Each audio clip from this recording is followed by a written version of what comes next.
Assalamu alaikum wa rahmatullahi wa barakatuh. Welcome everyone to another Ramadan series sponsored this year by the Ummah Community Clinic. My name is Adil Sayed. I'm the CEO of Ummah Community Clinic here in South Central Los Angeles. We're so delighted to have you with us here online in our social media platforms. And especially today, we're really excited to have Dalia Mogahed with us, who is not anyone who's not known to the Ummah Community Clinic. She has previously spoken at our events, has been a longtime supporter as well.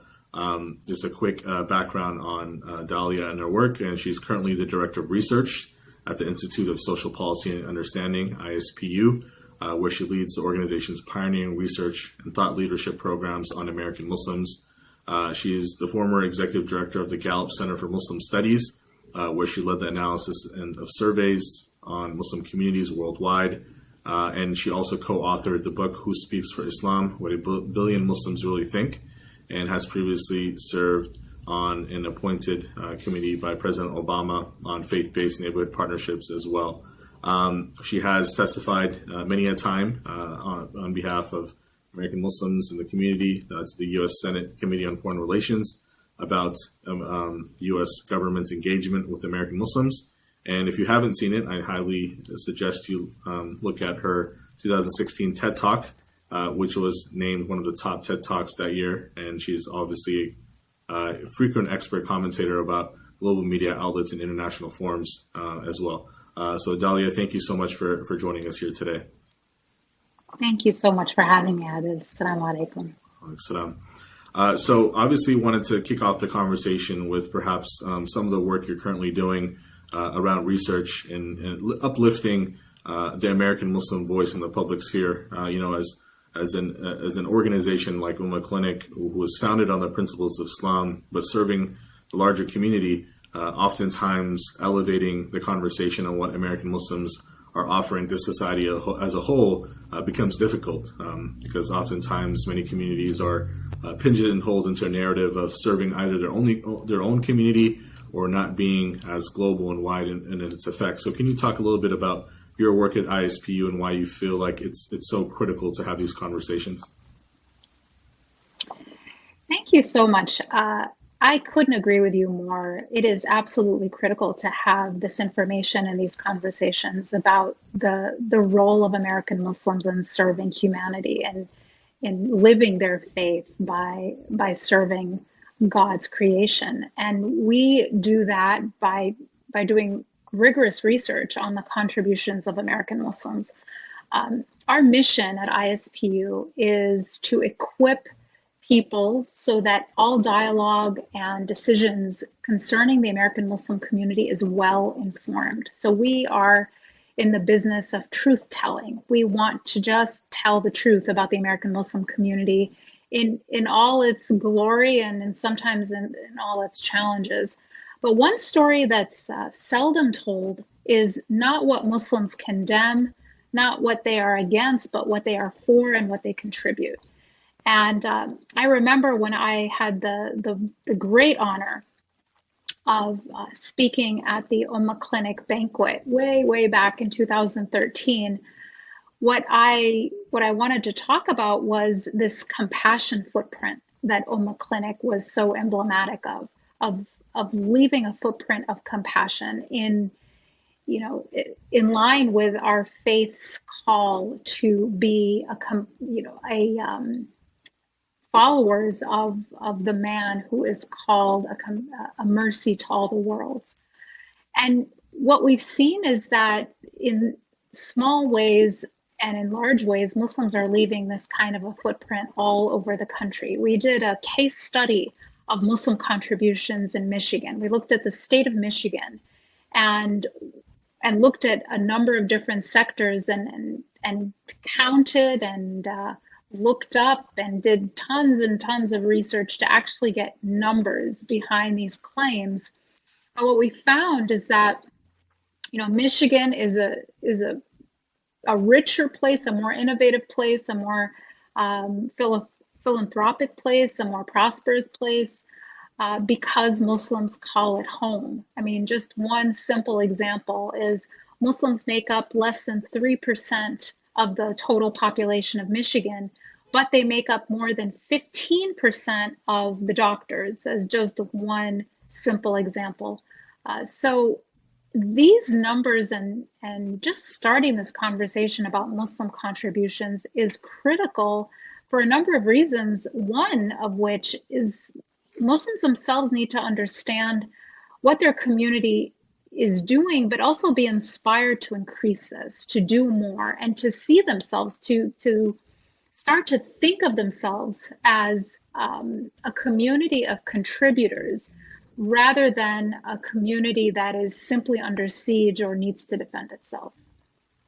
Thank you for that, and I think that's so important. And I think, where do you think a lot of that came from? Was it simply a reactionary, mental frame that we are all we're conditioned to after the tragic 11th of 9/11, where we're just now working to get past that point? Because obviously we know, and the data has shown, all the work that was happening even prior to 9/11, obviously Ummah Clinic being one of many organizations that was already on the ground prior to the work, to the tragedy of 9/11.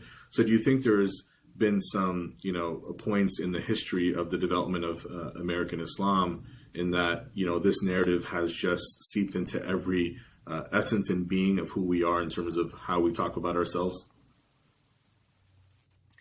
I want to I think that we need to recognize the long history of Muslims making contributions, and Ummah Clinic is one great example. And before that, there's a long history, especially of African American Muslims, contributing and investing in their communities and feeding the hungry and clothing the poor and providing medical treatment for those who couldn't afford it. So this is certainly not a new thing in any way. The American Muslim narrative, the story of our community and all its diversity is one of service in this country. And we helped build this country from day one. What happened with 9/11 is the climate we were living in, the conversation about American Muslims became one of asking what we condemned. And the paradigm about our community was as if we were being talked about like a tumor in the body of America, right? And the only question was, is it benign or is it malignant? Do we have to remove it, get it completely, remove the entire community as if it were some kind of a disease or a cancer? Or is it benign enough that we should let it live but keep it under close surveillance? And that seemed to be the only question, right? And it's both of those answers are terrible answers and wrong answers because the question is wrong. The question of are we benign or are we malignant is the wrong question because we're not a tumor. We are a vital organ in the body of America. And so to be able to change that question, to change the conversation entirely by presenting different information. I'm not interested in simply giving people a list of the number of times we've condemned terrorism. I am interested in celebrating the millions of ways that we contribute to the betterment of our country as a community. And I do want to also underscore one point, though, because folks will sometimes respond and say, we don't have to be a model minority.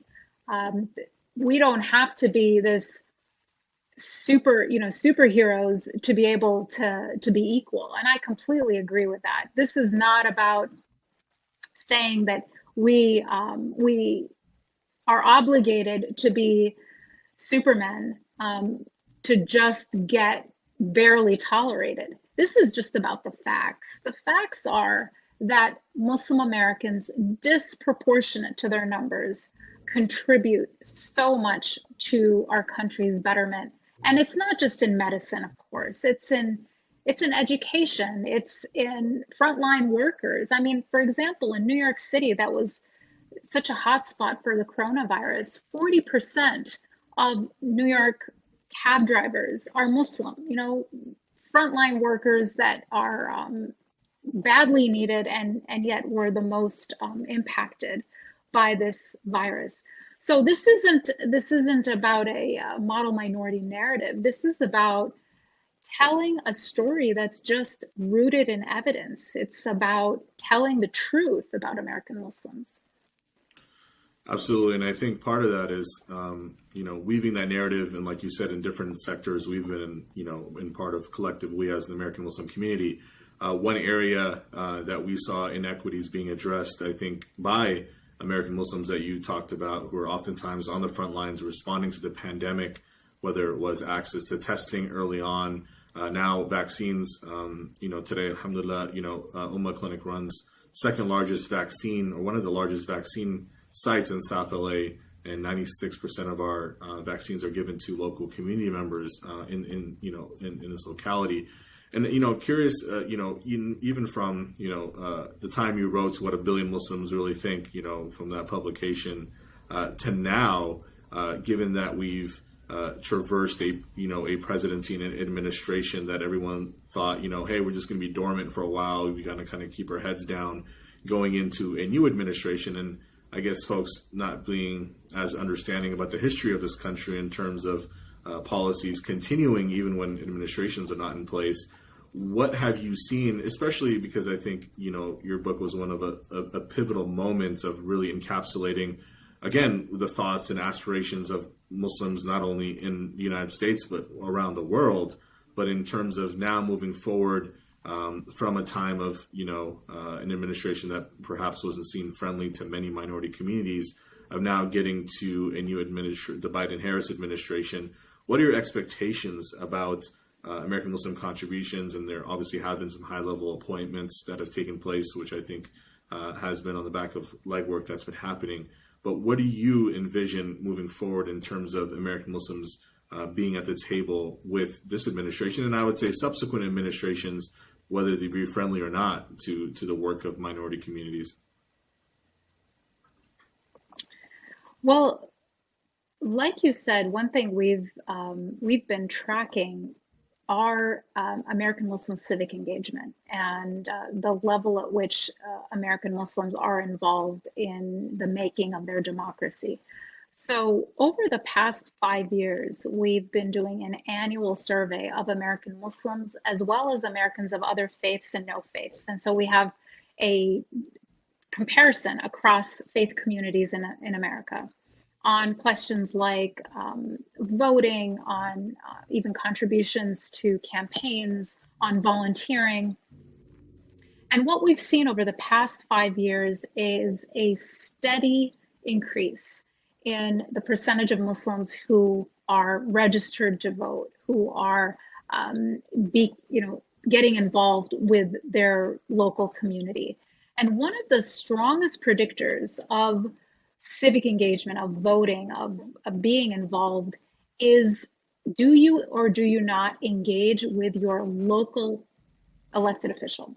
So folks who engage with local elected officials, who have met with them, who have called them, who have had some kind of touch point, not with their federal representative, but with their local representative, are much more likely to be involved in a lot of other ways. So it is about what we do for our local communities. It is about how we get involved in our local communities. I think for a long time, folks were really obsessed with kind of the federal level or the national level or even the international level. And I'm not saying we shouldn't care about what happens around the world.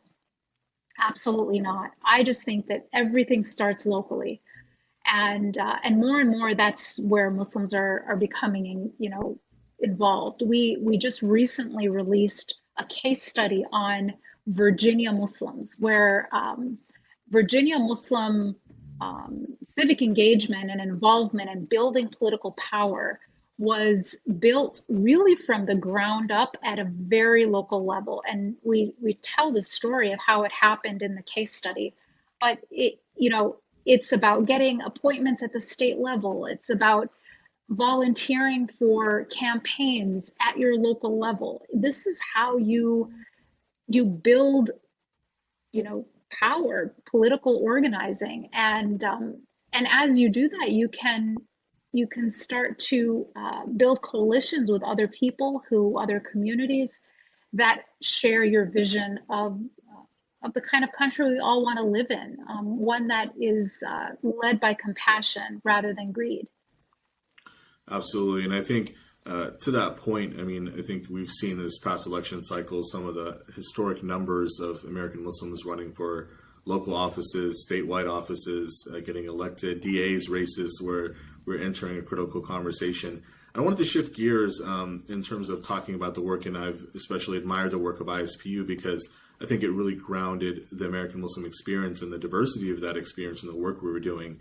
And in particular, a challenge that I oftentimes have, recruiting, for example, physicians to work with Ummah Clinic, right? And just getting over, what it means to be a Muslim-founded organization that has the same type of standards. Unfortunately, sometimes it's said tongue-in-cheek that, if you go to a Muslim restaurant or a Muslim organization, the quality of service or, the type of professionalism isn't there. Can you opine on your take of building infrastructure from the ground up, rooted in, Muslim underpinnings versus folks who are, professionals in their own careers, but representing organizations that perhaps have a mixed view on different things. And I think, we live in a society that's pluralistic and we can manage those identities. But what's your take on really starting and working with institutions whose founding is from Islamic values and roots, and being multi-faith, multi-generational, just like Ummah Clinic? I think the two biggest things I have to tell folks is, one, we don't serve predominantly Muslim community members. 99% of our patients are not Muslim.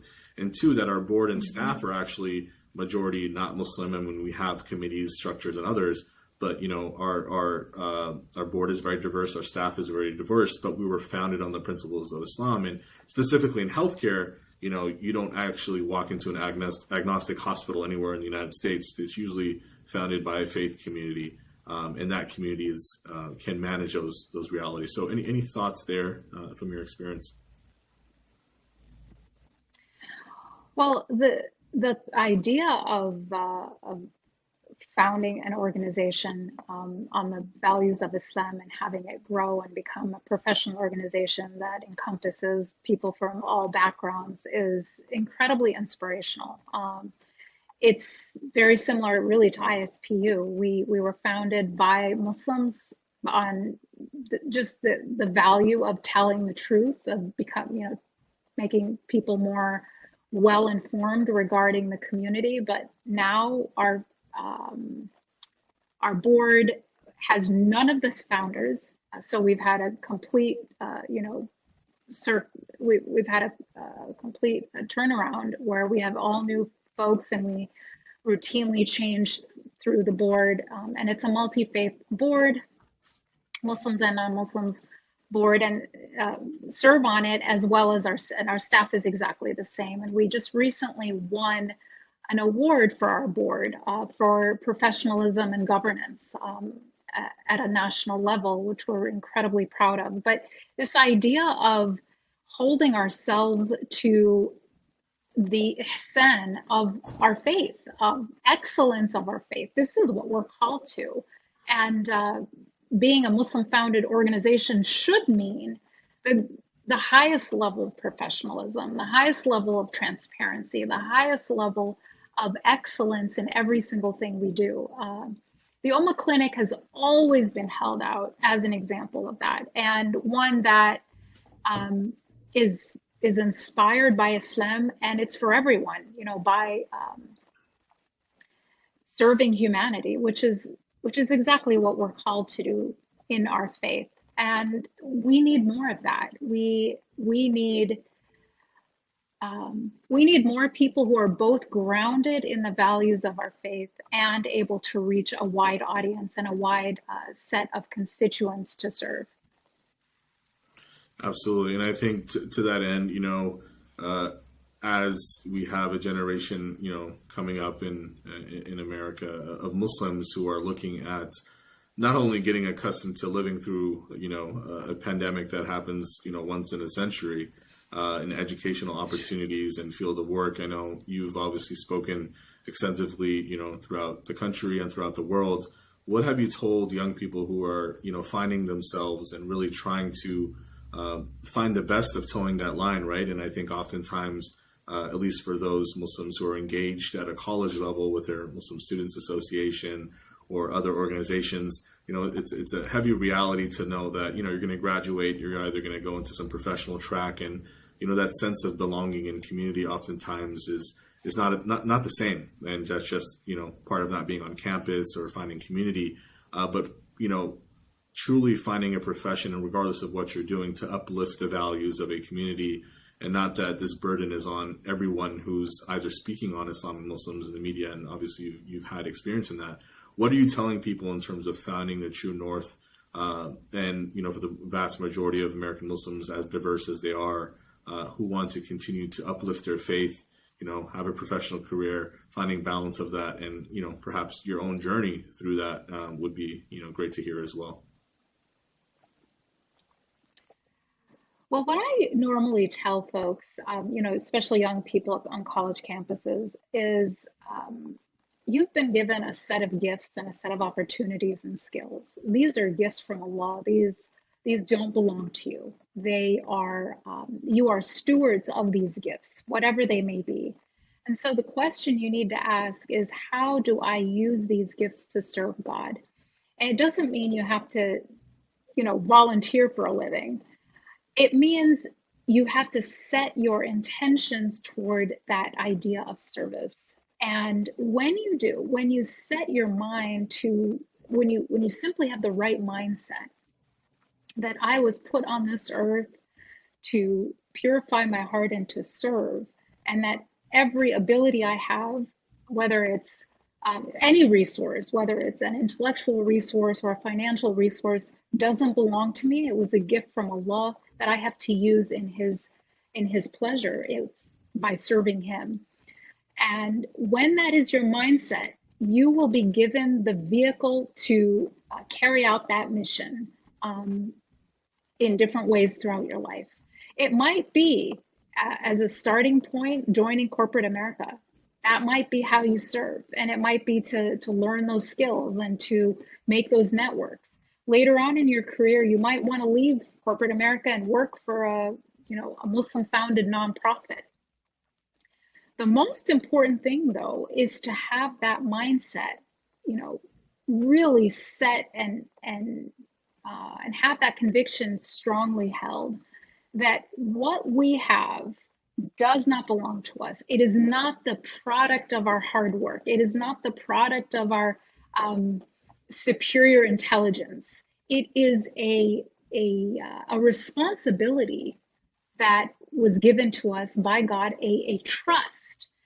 And to fulfill that trust, we have to use those gifts in a way that pleases God and serves His creation. You asked me about my own background, and it really follows this idea of not always knowing where you're going to end up, but knowing that your mission, your purpose is to serve God, and different vehicles become available when the time is right. I went from working at, started out at corporate America at Procter & Gamble.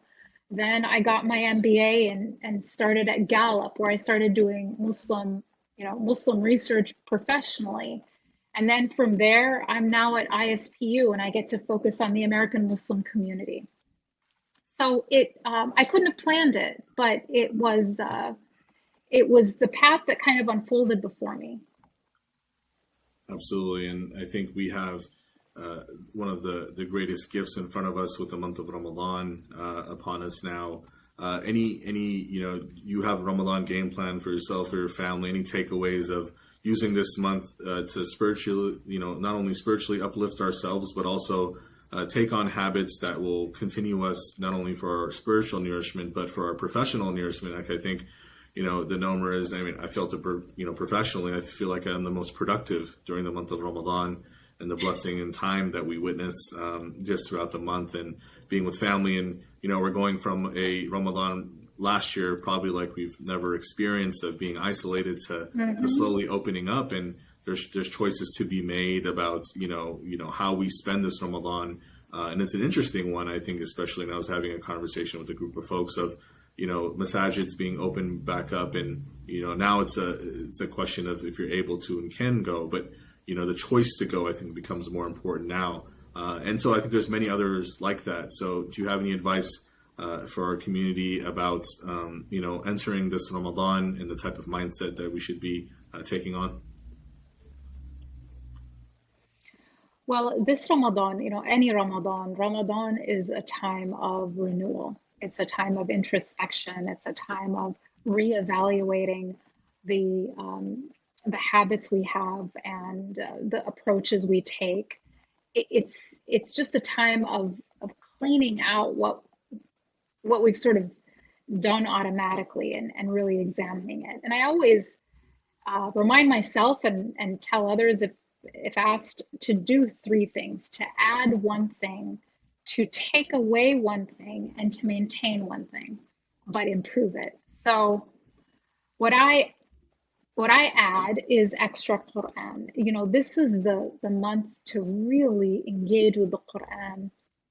And if you're not someone who's super fast or fluent, don't try to read the whole book or don't worry about it. Reflect on the Quran you are able to read every single day. Just make it a consistent part of your month. Reestablish that relationship and that connection with the Quran. That's one. Add something. So adding Quran is a great thing to do. Then take away something. I delete all my social media apps from my phone for the entire month of Ramadan, and I'm like shocked at how much more time I suddenly have. So take something away that is gonna distract you. And for me, social media, that's a no-brainer. I just delete my apps from my phone, and I'm much less likely to access them. And then to maintain something. You're praying 5 times a day, great. Maintain it and then make it better. Focus more on your khushu'ah. Focus more on reading Quran that you just memorized or isn't as easy to or quick to do. Improve the quality, but maintain what you're doing already. And just do those 3 things, and your Quran game or your Ramadan game will be excellent. That's great. And I think one last thing as we round out the month, obviously, nationally, we've seen, this pandemic hit communities especially hard. And I think American Muslim communities not immune from that, and folks, not being able to maintain jobs, loss of income, other challenges with, family challenges, mental health challenges, as we've seen in the Muslim community, even more recently with some tragic events that have happened. Do you have any kind of last takeaway message of, how we treat each other in the month of Ramadan? You spoke wonderfully about, individual responsibility, but of, compassion, going back to what you spoke about, and service to folks who might need the extra help this Ramadan, and oftentimes in spaces that are most closest to us, so our loved ones and our families, and, the lurking mental health needs that I think are becoming more commonplace, and folks not, feeling comfortable or not even knowing the resources available to the community. So do you have any takeaway points there? No, absolutely. In addition to financial contributions, the Prophet ﷺ he was extremely generous, but never more generous than in Ramadan. This is time when he gave the most. So that sadaqah and zakat in Ramadan are incredibly important. But like you said, not the money, but the time, but the attention, that they're reaching out to people that you may not be in contact with all the time. To let's check in on each other. Let's make sure we're okay. Let's exercise compassion and kindness as really the best sadaqah that we can give in this month. Absolutely. Thank you so much. I want to thank you all for joining us. We're going to have subsequent Ramadan conversations. So wanted to especially thank Dalia Mogahed for joining us from the Institution of Institute of ISPU, and to definitely check out their great work. Give to the organization. We are one that wants to highlight all the great work that's happening in and around Muslim organizations in the United States. So again, thank you for taking the time and joining us and being with us today. Assalamu alaikum. Thank you, Adil. Thank you for having me. Ramadan Kareem.